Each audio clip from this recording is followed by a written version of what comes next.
32 নম্বর রোডে বঙ্গবন্ধু জাদুঘর হিসেবে যেটা পরিচিত ছিল, সেই জাদুঘরটিকে বিনষ্ট করা হলো 5ই অগস্টের পরে, এবং 15ই অগস্টের যে সরকারি শোক দিবসের ছুটি ছিল সেটাও আপনার সরকার বাতিল করলো, এবং বঙ্গবন্ধুর বহু ভাস্কর্য ভেঙে ফেলা হয়েছে। এ নিয়ে বেশ খানিকটা সমালোচনাও আছে।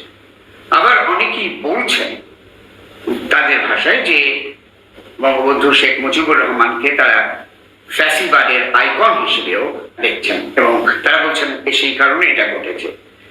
তো দীর্ঘদিন ধরে বাংলাদেশের জাতির জনক হিসেবে বঙ্গবন্ধু শেখ মুজিবুর রহমান স্বীকৃত। এ ব্যাপারে আপনার সরকারের দৃষ্টিভঙ্গি কি? আপনি পুরোনো দিনের কথাবার্তা বলছেন, এর মধ্যে একটা গণ অভ্যুত্থান হয়ে গেছে, আপনার মধ্যে স্মরণে নেই। এর মধ্যে আপনি এমন ভাবে কথা বলছেন যেন এইসব ঘটনা ঘটেই নেই। কাজে নতুন ভঙ্গিতে যা হচ্ছে সেটাকে দেখতে হবে। তো কত ছেলে প্রাণ দিল সেটা নিয়ে আপনার কোনো প্রশ্ন নাই, কেন প্রাণ দিল, কাজে ওগুলো আসুক। তারপরে এই যে প্রথম স্বীকার করতে হবে যে তারা বলেছে, ছাত্ররা বলেছে যে আমরা রিসেট বাটন পুশ করেছি, এভরিথিং ইজ গন, অতীত নিশ্চিত ভাবে চলে গেছে।